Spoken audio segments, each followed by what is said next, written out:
We're live from Lagos, Nigeria. This is News Central. I'm Felicity Ezewike. The top stories tonight. Police arrest suspected mastermind of Mangu attacks at military. Relocates Operation Safe Haven headquarters following killings. Federal government begins consolidation of economic reforms after 3 years of adjustments. Gold mine collapses, kills at least 100 in Central African Republic. And in business, federal government approved 610 billion naira for road projects, concession of 3 infrastructure assets. And in sports, new D Tigers head coach David Fisdale gets set for his first test as Nigeria unveils a squad for the 2027 FIBA World Cup African qualifiers. Tonight begins shortly.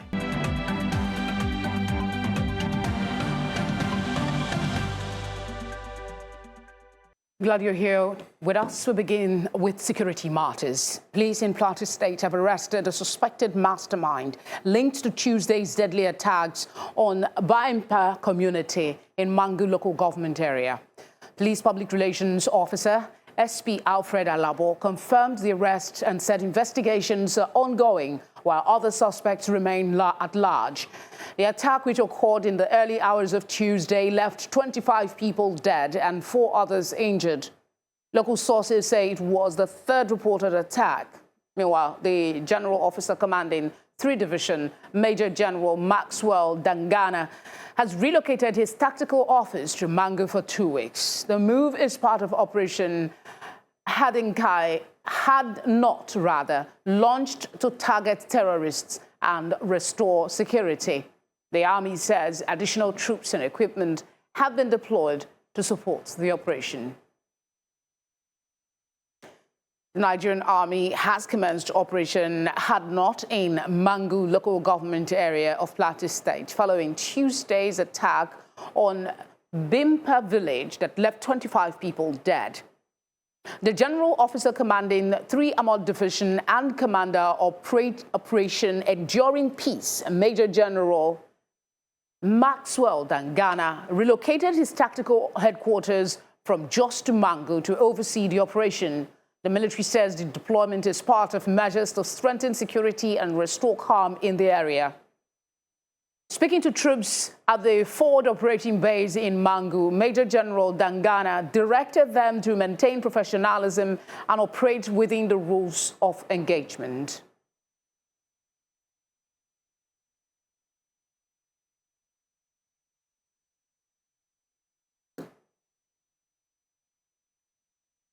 For this conversation, we'll be joined in a little bit by Awa Aliyu, a military veteran and security analyst. That's in a bit. But in the meantime, let's tell you that campaigning for Nigeria's 2027 presidential poll has officially begun, with the economy and security expected to dominate the race.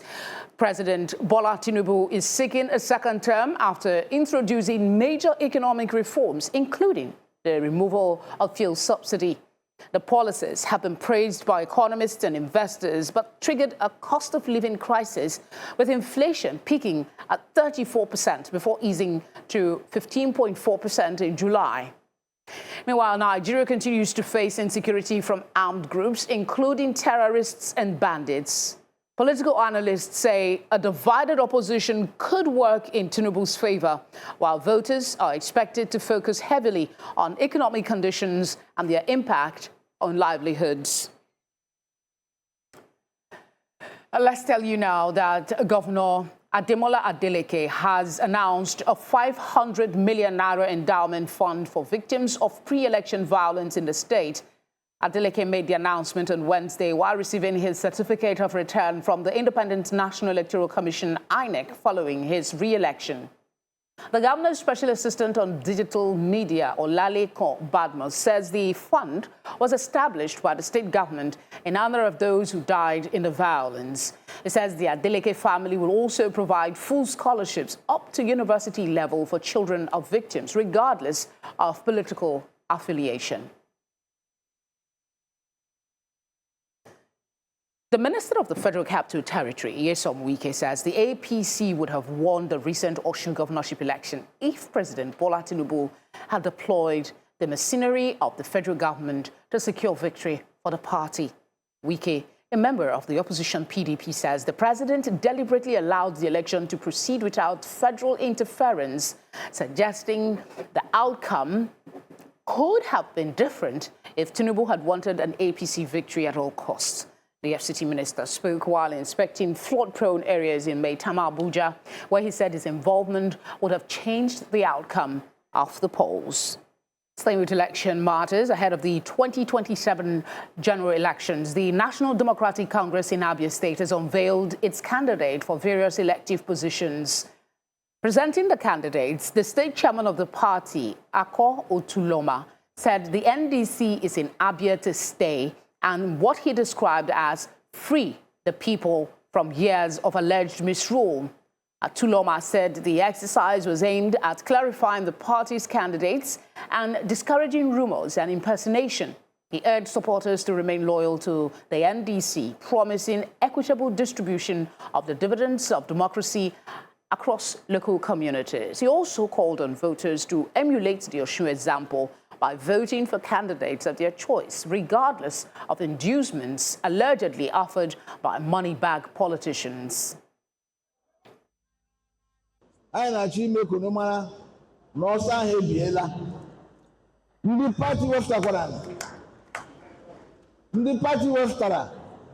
that will be used as our candidates. We are going to unveil them today.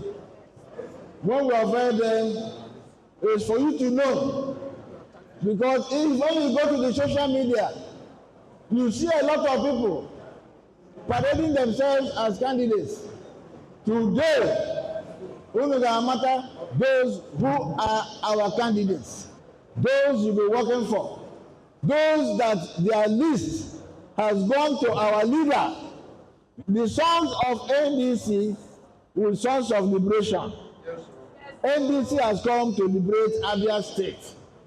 NDC will come back to glorify God Almighty by the swearing in that all of us will be sworn as the governorship, deputy governorship, House of Assembly members, and the National Assembly members. I'll go on a short break now. The news continues shortly.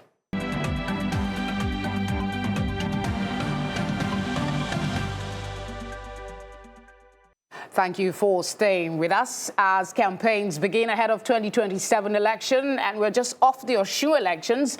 We've invited the ADC chieftain, Dele Momodu, to speak to us on these issues and more. Thank you very much for joining us tonight.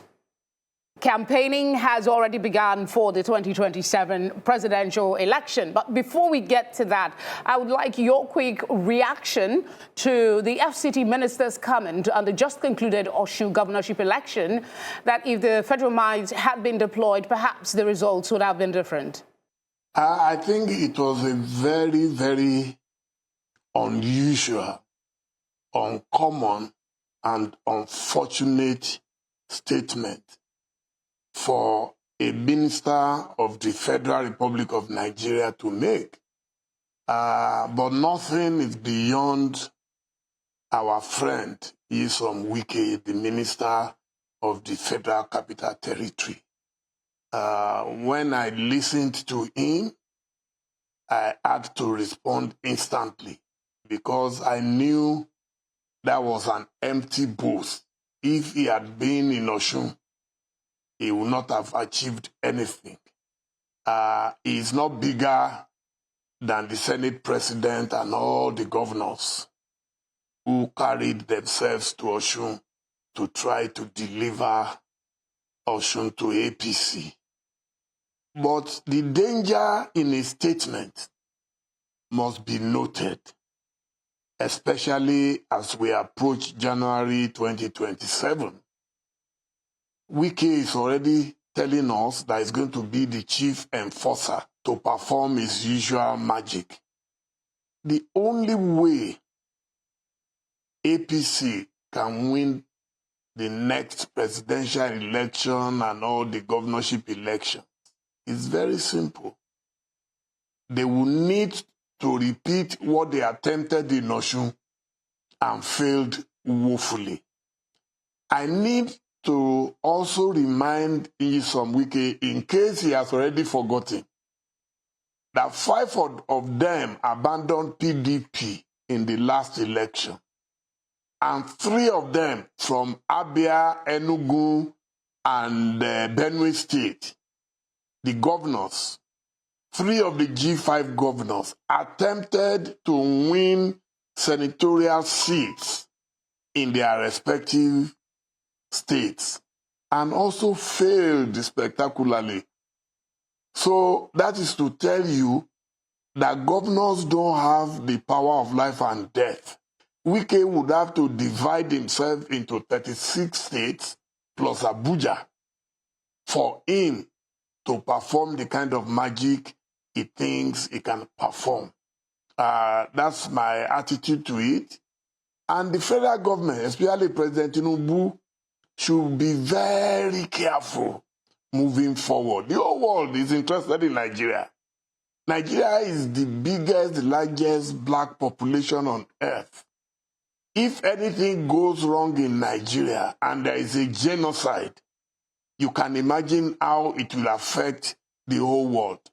So Wike is rather making life more difficult for Tinubu.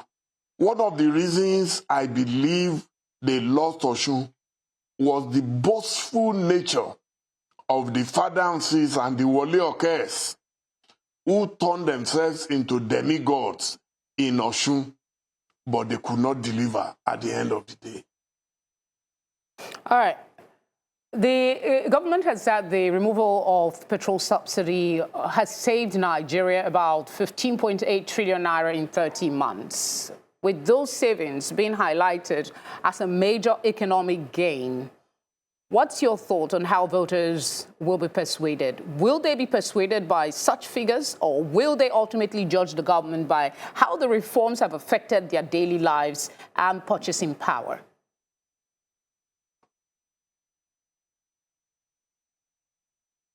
In all sincerity, let me commend all the gentlemen and probably ladies who have worked on the Nigerian economy since President Tinubu took power. Yes, they've been able, theoretically, and to some extent, practically, they've been able to increase our IGR and so on and so forth. But nobody is talking about how much they have borrowed, locally and internationally. I'm not an economist, but for you to tell Nigerians that you've achieved great things in the area of the economy, it must reflect in the lives of the people. How come now we have more money according to them? We have more revenue according to them, but it is not reflecting in the lives of the people. We are not able to balance budgets. These are questions that Nigerians would ask. So it is either you are frittering away all the gains of the last 4 years, you are being reckless with the way you are mismanaging the income to the country, or something else is happening. You are diverting the money for politics. That is the suspicion of an average Nigerian. So when a man is hungry and you are giving him highfalutin economic theories, they are not going to accept it. It is how it affects your body, your stomach. That is what people want to know. Nigerians, trust me, are suffering at the moment, and economic theories alone cannot persuade them to vote for APC. I'm sure you've had this question put to you a number of times, but it's imperative we do again tonight. Campaigns have begun for the presidential election, and some would say arguably the two biggest opposition figures are working from two different angles, divided, it seems. Others are arguing that this division and the seeming lack of cohesion among the opposition will give APC a winning slate in 2027. Your thoughts?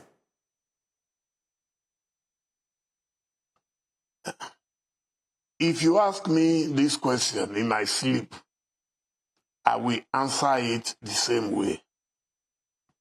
The two mainstream opposition leaders are Alhaji Atiku Abubakar and former Governor Peter Obi. Unfortunately, they are not working together again this time around. But I believe this time around, it would affect the APC candidate, President Bola Ahmed Tinubu, more than it will affect Alhaji Atiku Abubakar. The reason is very simple and straightforward. Both Peter Obi and Tinubu are from the southern parts of Nigeria. One is from the southeast, while one is from the southwest. And then they have in between the south-south, which I believe will be split down the line. For you, theoretically, to become president of Nigeria, you must lock down minimum 4 regions out of the 6 regions that make up Nigeria. So it means that Tinubu and Obi are going to split the southwest, the south-south, and the southeast. Tinubu was banking on those states when he tried to acquire, because what he did is like a merger and acquisition, to acquire all those governors from those zones to himself. For 2 reasons, not just for the votes, but for him to have unfettered access to the wealth of those southern regions.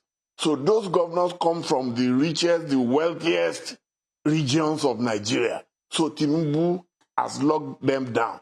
But with Obi in the equation, Obi will definitely do very well in the south, do reasonably well in the south-south, and maybe a little bit in Lagos in the southwest. So that's already a danger signal to APC. Then in the north, you have the field wide open. Not 100%, but majority of the votes are expected to come from the northern part, because the vote, they are highly political. So they vote, and then northeast, northwest, majority of the votes will go to Alhaji Atiku Abubakar, while all the other 3, all 3 of them will split the north central. That is my permutation. And of course, Atiku Abubakar has the capacity to repeat what General Muhammadu Buhari did in 2015, when he was able to stroll across to the southern regions and was able to pick enough. So what Atiku needs is to be able to pick enough votes from the southern parts and then add it to his voluptuous votes in the northern parts. And I believe that will challenge Tinubu greatly. In the last election, Tinubu had Buhari to help him in the last election. Tinubu had Nasiru El-Rufai to help him in the last election. Now Buhari has gone to the great beyond, while our very good friend Nasiru El-Rufai is languishing in detention. So I don't know if the governors in APC today will have the capacity to deliver like those 2 delivered. And it's been suggested that one of the reasons that Nasiru is in detention is the fear of his power in the north. I don't know. So we will have to wait to see how that pans out. Quickly and as briefly as you can, sir, there's been bias expressed against the INEC boss, that's Professor Amwapito, and of course his comments that they will use 98% of off-cycle elections, and the elections will use Beavis, IREV result viewing portal. We also have about 1.4 million ad hoc staff across more than all the polling units in the country. Can INEC deliver an election that people will see as credible when we've had this series of allegations? If some people going as far as asking that he steps aside. No, I won't ask him to step aside. They are not going to import angels from heaven to manage an election. It is the willingness of Tinubu to play a fair game that will determine the outcome of the election. If the president is serious about bequeathing a worthy legacy like President Goodluck Jonathan did, then trust me, there is no problem. Nigerians are amongst the most peaceful people on earth. We are easy people. And what Nigerians want is for them to be able to go out without any harassment from thugs and from security bandits, because some security men behave like bandits on the day of election. Once we can curtail the excesses of those bandits, trust me, Nigerians will troop out. We saw it in 1993 when MKO Abiola contested against Bashir Tofa. There was no problem whatsoever. The fear right now is that if you ask an average Nigerian, do you trust Tinubu to deliver a free and fair and credible election? 90% of the people will tell you no. And that is not a good record for a leader. It happened in Osun last week. An average Osun man or woman was jittery of what Tinubu will do, because it's people who threatened mayhem publicly, went to police stations, walked out, and even issued more threats because they believed they have the cover and the protection of the commander-in-chief. This is the danger signal we must watch out for in 2027. But I believe Nigerians will come tops, because this is not going to be just a battle between NDC, ADC, and APC. It's going to be the battle between Nigerians and APC. An average Nigerian today is in such bad state that they cannot wait to get rid of a government that is not performing. It's not a personal thing. It's nothing personal at all. It is the reality of our existence. And this existential threat is what will unite Nigerians, in my view. And I hope I am very right. Chief Momodu, thank you very much for speaking with us. We appreciate your time and the insights you've provided. Thank you, News Central, for inviting me. Thank you.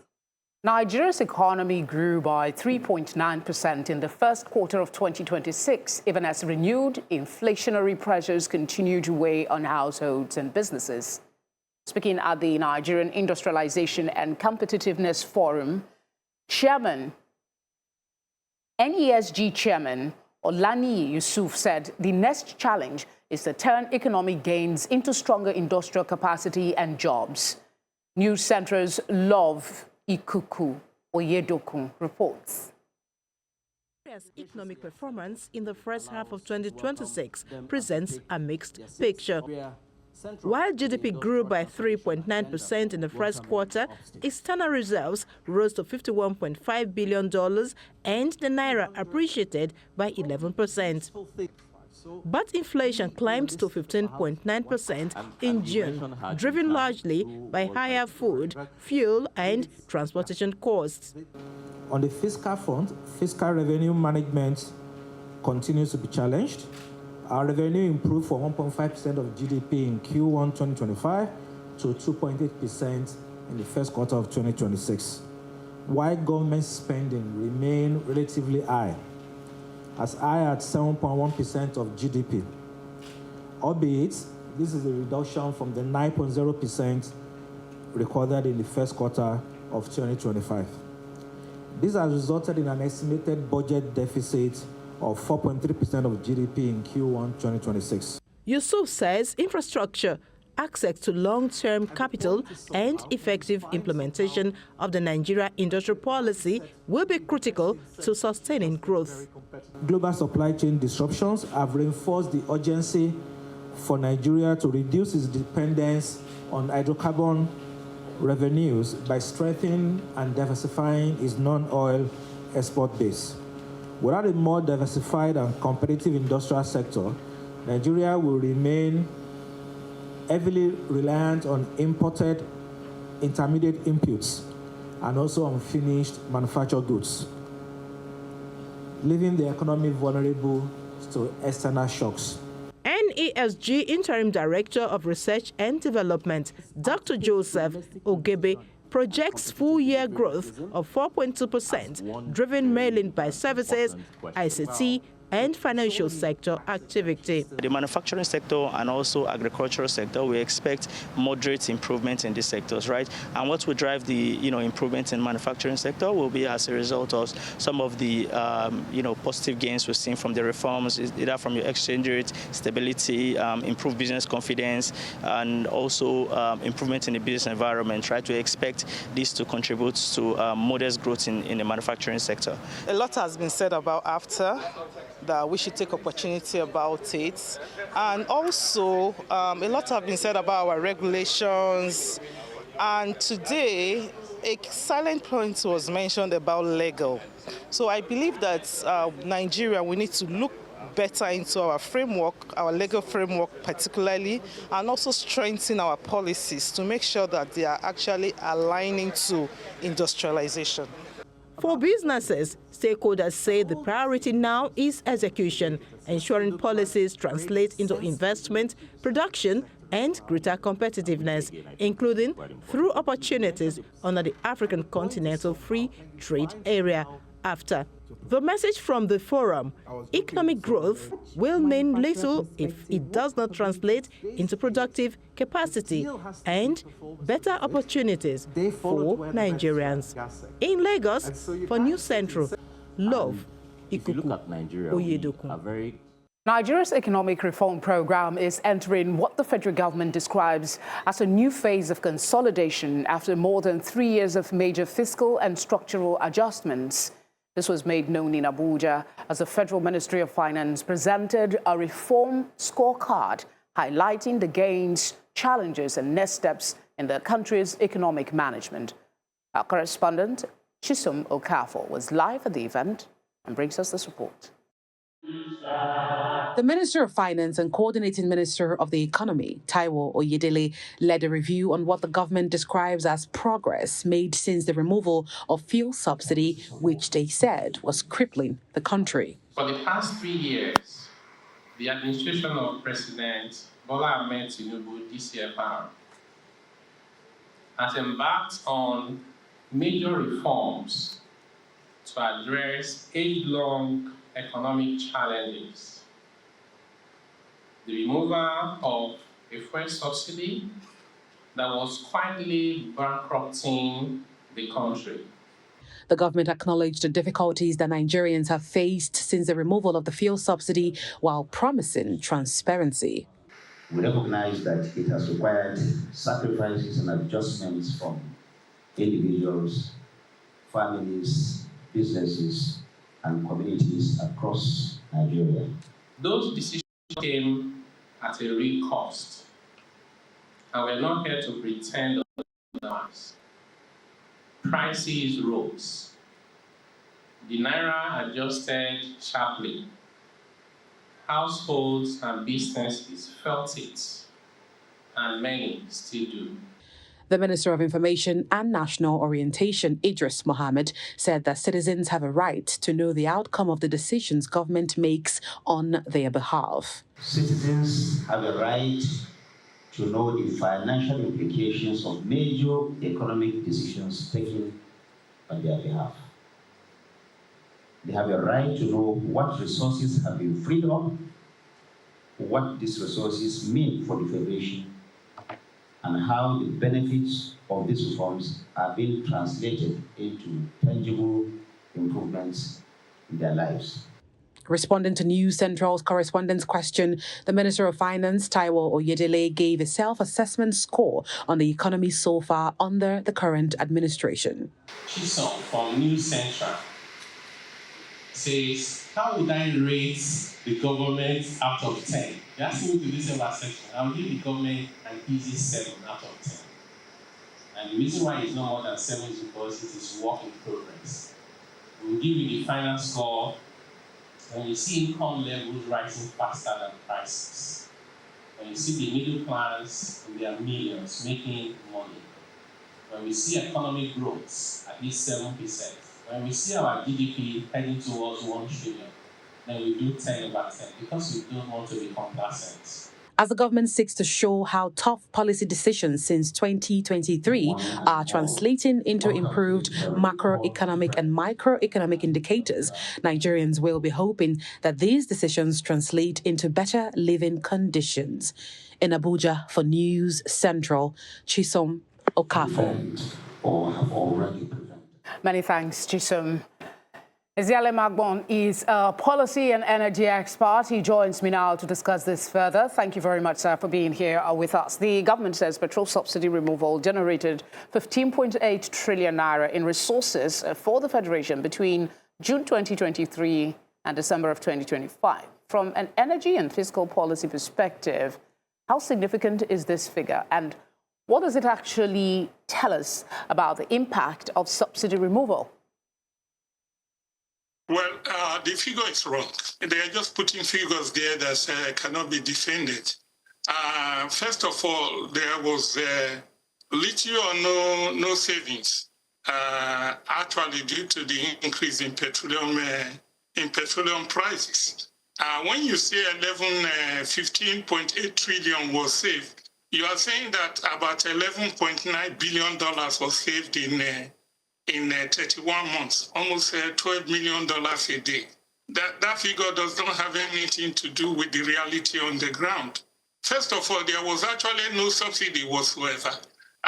We found out that in 2019, for instance, the NNPC under its direct sales and direct purchase program had a profit of $71 million and collected a subsidy of $1.2 billion. In 2020, they made a profit of $490 million, and they collected about $400 million as subsidy. In 2021, they made a profit of $2 billion or $2.8 billion, and they demanded subsidy claims of about $2.8 billion, and they made a profit of about $2 billion. You should remember that even going back to 2012, when we had the Farouk Lawal committee, investigative committee on fuel subsidy, they found that there was no fuel subsidy. There was false claim of almost 6.8 billion that of crude, that of petrol that was never supplied to Nigeria. So every time we studied the subsidy in the past, we found out there was no subsidy. When Abacha raised the price to 11 naira per liter and said there was subsidy, he put the Aluko committee to study, and they found out there was no subsidy. In fact, there was a gain. So they set up a petroleum trust fund that Buhari was in charge of, between the difference between the price and what the actual price was supposed to be and the extra price. So what we have been calling subsidy was just corruption. That is why Mr. Oyedele could not explain where the money had gone. He says that, look, we removed subsidy and we unified the Naira. And where did the money go to? It went to wage adjustment. What wage adjustment? In 2023, the minimum wage was 30,000, and that was $65 a month. And today, the minimum wage is 70,000, which is less than $51. So the workers are reducing less when you change everything to dollars. They claim that they are putting more, they are allocating more to the state. For instance, in April 2023, River State got 55 billion, and that is about $40 million. Today they got 55 billion, about $40 million in April 2026. But when you look at April 2023, although they got 28 billion, when you change that to dollars, that was 61 million because the exchange rate was lower. So they are changing the figures. The inflation, food inflation today is almost 46%. But they say it's 15.9 because in 2025, they rebased it and based it on 2024 instead of 2019. So by rebasing it on 2024, they reduced the inflation figures from 46% to 16%. So you see, just like everything, when you devalue the naira, when you look at the real value of currency, very less money is being sent to the state compared to before Tinubu came.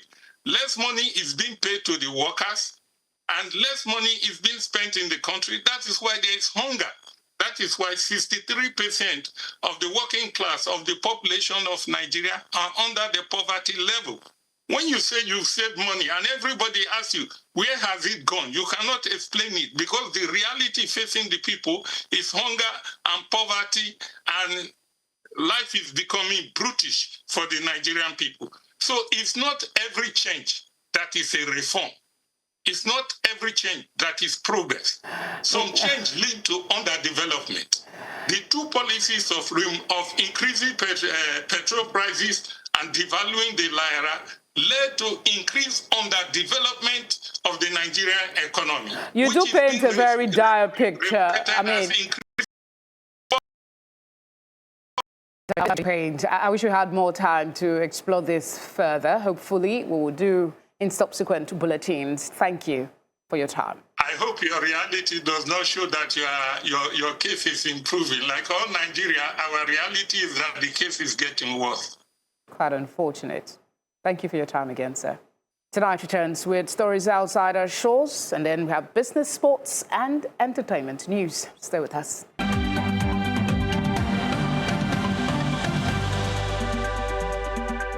And to one of our lead stories tonight, dozens of people have been killed after a landslide at an illegal gold mine in Western Central African Republic. The incident occurred on Tuesday near the border with Cameroon. A local official put the estimated death toll at about 40, while other sources reported that up to 100 people could have died. Authorities said the exact number of casualties remain unconfirmed. The collapse occurred at a large open pit site where hundreds of miners reportedly work. Rescue teams are searching the debris for survivors and those still trapped underground. This follows several mining disasters in the country, including fatal collapses in June, March, and February. Authorities continue to monitor the situation as rescue operations and efforts to establish the final toll proceed.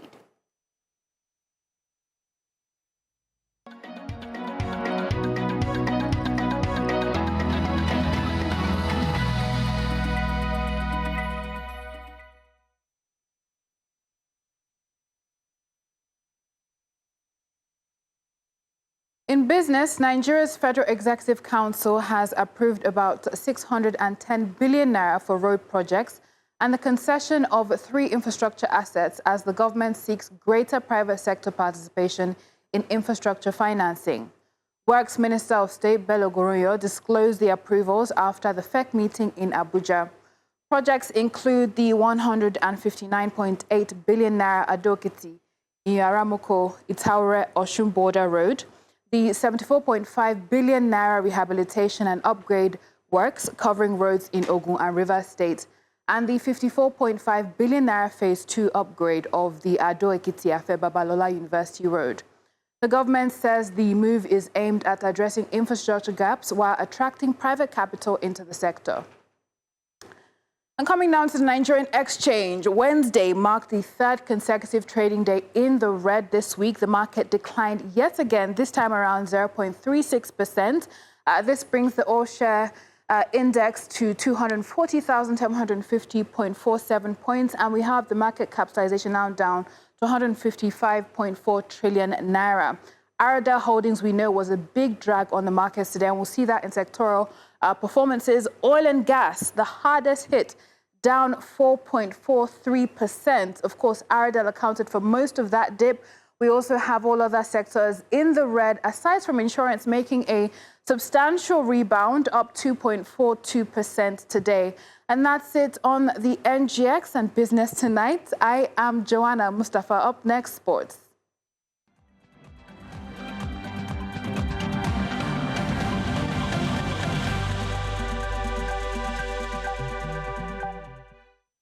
And in sports, Nigeria's The Tigers have unveiled their final roster ahead of the second round of the FIBA Basketball World Cup African qualifiers in Tunisia, with 3 crucial games lined up. Nigeria will open their campaign against Cameroon on the 27th of August before facing South Sudan on the 28th of August. They will conclude the window against Cabo Verde on the 30th of August. The qualifiers run from the 27th to the 30th of August, with the Tigers targeting vital results in their push for a place at the 2027 FIBA Basketball World Cup. Head coach David Fitzgerald will rely on a blend of experienced international campaigners and emerging talents to Nigeria as Nigeria look to strengthen their position in the African qualifying race. And now to athletics. World record holder Tobiloba Amusan is set to compete at the 2026 Atlas, the women's only professional track and field series. The Nigerian hurdler will race in the 100-meter hurdles at the Stone X Stadium in London on September 18th, followed by the finale at the Ichan Stadium in New York City on the 2nd of October. Atlas, founded by Alexis Ohanian, is an all-female professional meet that features large prize money and a distinctive presentation style. Amusan's participation adds significant star power to the 100-meter hurdles field as the series expands with its first international stop in London this year. And now to football. Plateau United and Mighty Jet FC both recorded victories on Wednesday in their opening matches of the 2026 MPFL Super 6 Invitational Preseason Tournament at the New George Stadium, Plateau State. Plateau United defeated Rivers United 1-0 with Jibril Ibrahim scoring the decisive goal with a first-half header in the 28th minute. Rivers United improved after the break but could not field an equalizer as Plateau United held on for a clean sheet. Now, in the other Group B fixture, Mighty Jet FC edged El Kanemi Warriors 1-0. Menyanga Usman scored the only goal of the game with a composed finish after sustained pressure, securing the winning start for the tournament wild card. The new MPFL season kicks off on the 28th of August. And that's a wrap on Sports Update. I am Favor Itwa. Entertainment is up next.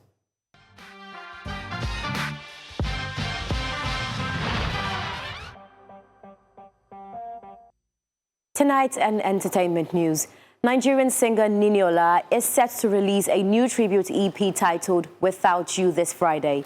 The project is dedicated to her late husband, Michael, and reflects on grief, love, and memories following his death.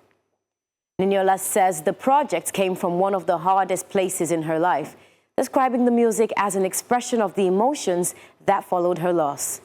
The Afro House star is now channeling that grief into a body of work, using music to preserve memories and tell a deeply personal story. Without You is scheduled for release on Friday, August 21st. And that's all on entertainment news tonight. I'm Ekemini Jane.